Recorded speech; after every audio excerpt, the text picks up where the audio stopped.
Good afternoon and happy Monday. Welcome to Newswatch at noon. I'm Rebecca Fernandez. Well, starting off today, the rain has stopped a little bit, but wet conditions continue on the roads and are forcing many to use extra caution behind the wheel. Roads in Raleigh County have been slick throughout the weekend from heavy amounts of rain.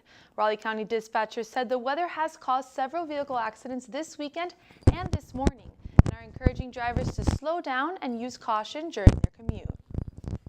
Jewish Temple Beth El hosted its annual Holocaust Remembrance Day on Sunday. During the event, they remembered someone special from our community. Newswatch's Ashley Cafaro went to the event and has the full story. It is something that will be part of history forever and never be forgotten: the Holocaust. Dating all the way back to 1933, Adolf Hitler took over Germany and sent millions of Jews in Europe to concentration camps. By the end of the war, 6 million Jews had perished. And because of this horrific event, the small Jewish community has continued to host their annual Holocaust Remembrance Day. We've been doing it for about 17, 18 years. And each year we try to do a little different focus on some aspect of the Holocaust and how it affected not only Jews but also people in Europe. The small Jewish community here in Beckley not only remembered the 6 million Jews who were killed in the Holocaust, but also want to remember Max Lewin, who was a Holocaust survivor and also a member of this temple, Beth El, here in Beckley. Max Lewin, who now has died, told us about his personal experiences as an inmate in the concentration camps during the war. Max was from Poland.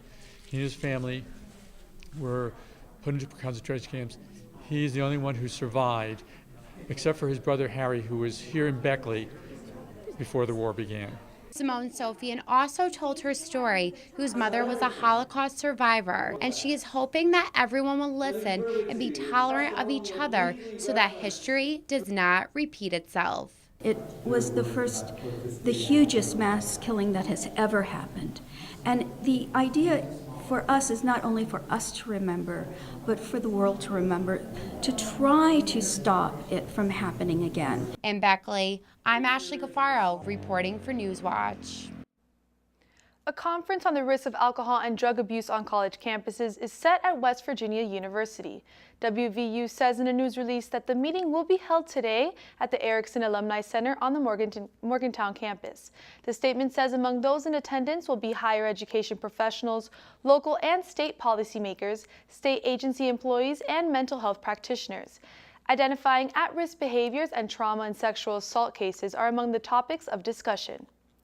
And speaking of WVU, there are just a handful of slots left for students hoping to participate in the Forensic Investigation Summer Camp for middle and high school students in Beckley. The camp is open for students in grades 6 through 12. There are 7 spaces left for the first camp, which runs June 12th through the 14th from 9 a.m. to 4 p.m. daily, and 3 spaces are left in the second session, which runs June 29th through June 30th.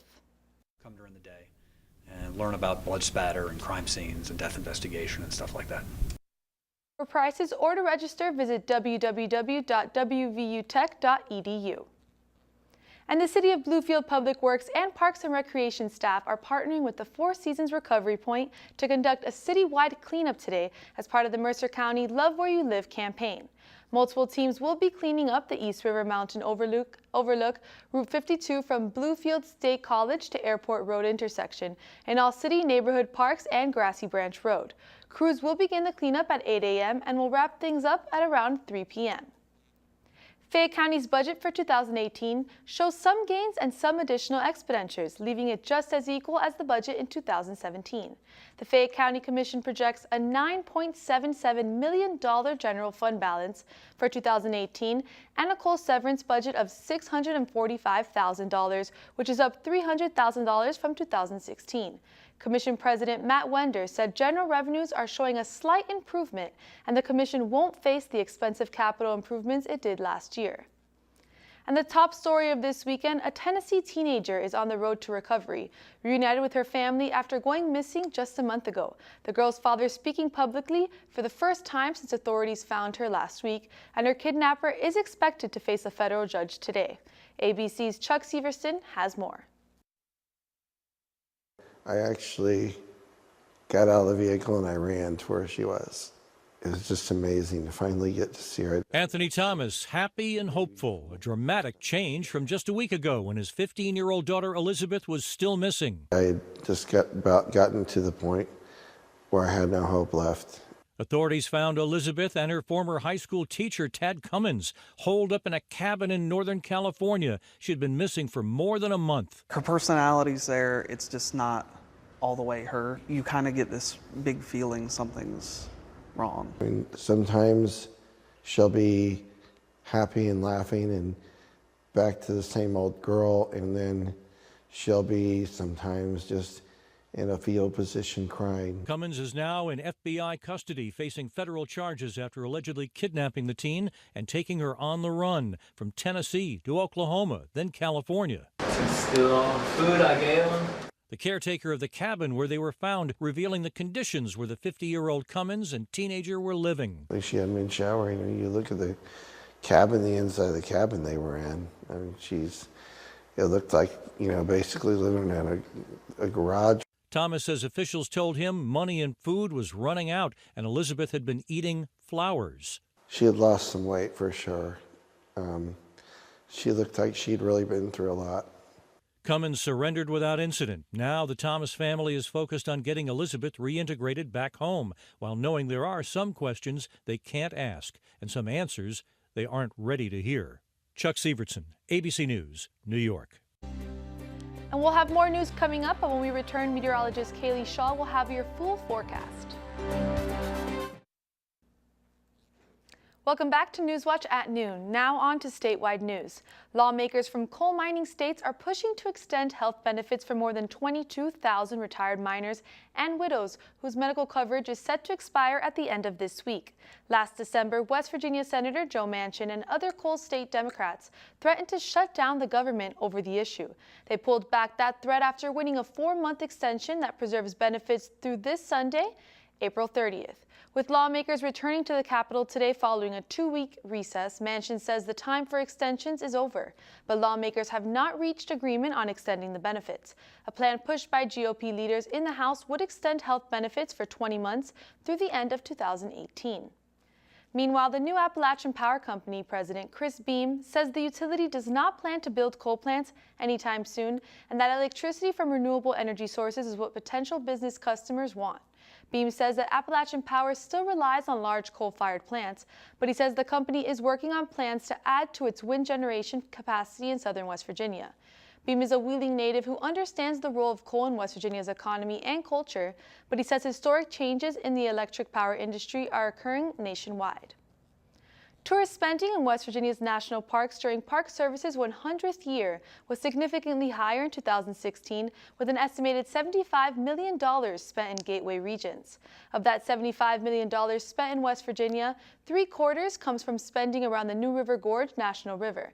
The gorge draws nearly 1.2 million visitors who spend $52 million and support 781 jobs. The Gauley River National Recreation Area had over 115,000 visitors in 2016, who spent $5 million and supported 73 jobs. And the third of the national parks of southern West Virginia, the Bluestone National Scenic River, had over 34,000 visitors who spent $1 million and supported 23 jobs. Park visitation grew by 7.7% nationally. And attorneys say West Virginia State Police reached a $700,000 settlement with the parents of a teen shot to death by a trooper. The lawsuit was filed in 2015 by the family of 18-year-old Timothy Hill. Judge Jennifer Bailey approved the settlement in early April, but the attorneys say the amount was omitted from Bailey's order because none of the parties wanted the case to be about money. Court records say the June 2014 shooting occurred after Trooper B.D. Gillespie's wife discovered underwear left on his police car as a prank. Gillespie says Hill, who lived on the same street, reached for the trooper's gun while he tried to arrest him. And still to come on Newswatch at noon, a closer look at President Trump's first 100 days. We're analyzing where things stand with his key campaign promises.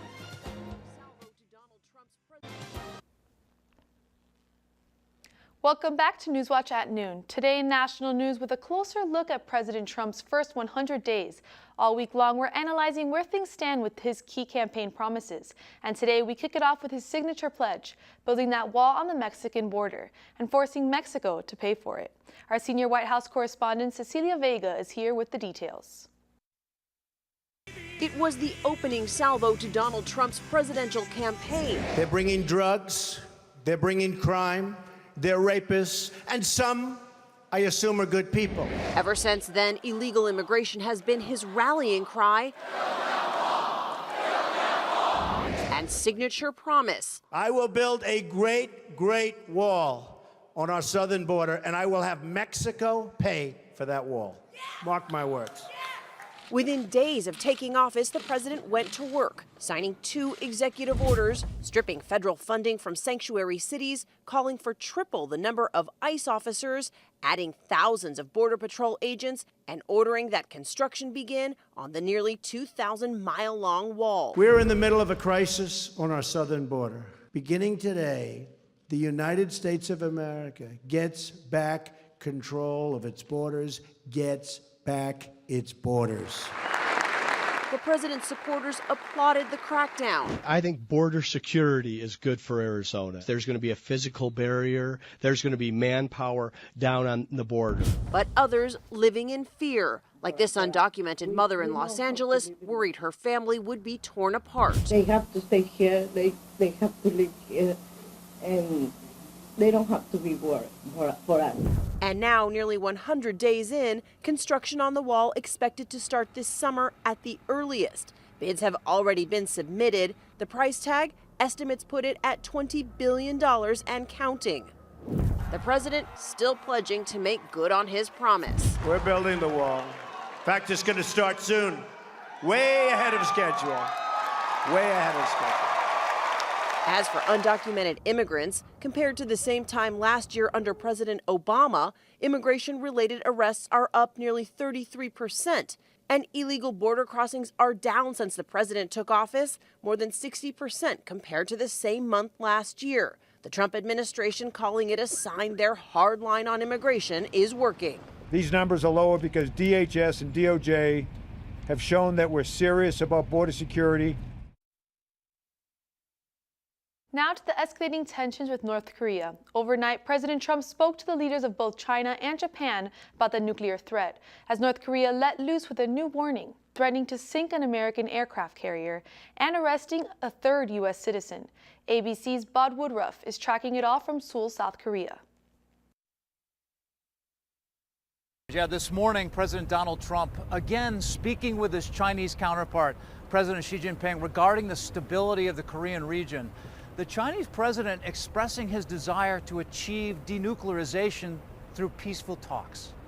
Tensions between the U.S. and North Korean government are at an all-time high, with the USS Carl Vinson now off the coast of the Philippines, a stop on its way north toward the Korean peninsula, and the U.S.-South Korean joint operation known as Max Thunder at Kunsan Air Base, 150 miles south of Seoul. Just this morning, North Korea gave a warning. America must get out of South Korea before we start a war against America, the news presenter said, adding that U.S. operations are playing with fire. What she did not mention is North Korea's newest prisoner, 58-year-old American Tony Kim, arrested Saturday at Pyongyang's airport, joining 2 other Americans still in jail. Now, tomorrow marks the 85th anniversary of North Korea's military, leading to concerns that they might celebrate that occasion with a new test of their nuclear capability. And now to that new fallout over another plane incident, this one involving passengers and an American Airlines flight attendant. Started with a disagreement over a stroller and ended with that flight attendant under investigation. ABC's David Curley has the details.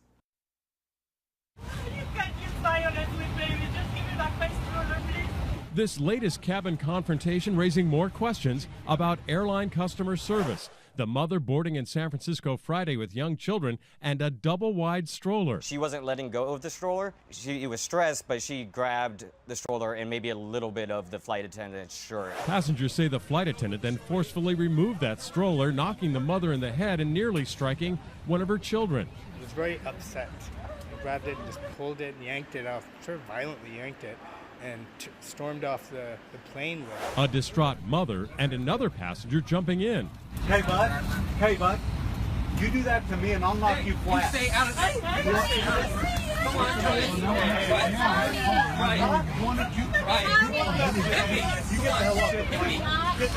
Come on. American Airlines immediately removed that crew member from duty and apologized, putting the mother on another flight, upgrading her to first class with a $1,000 voucher and a full refund, while that male passenger was making no apologies. A baby almost got hurt. That's what just fired me up. Flight attendant groups are drawing attention to what they call his threatening actions. We don't have the full picture, and what's concerning to watch is that he was directly threatened by another passenger who also didn't have all of the information. Oh my God! All this coming just days after a passenger was dragged off a United Airlines flight. Two examples of how the flying experience is changing for some. These days, planes are jam-packed and nerves are frayed among the passengers. The United Airlines incident has sparked congressional hearings where undoubtedly members will want to talk about this American Airlines incident as well. David Curley, ABC News, Reagan National Airport. And don't go anywhere. Kaylee has a final look at the forecast when we return.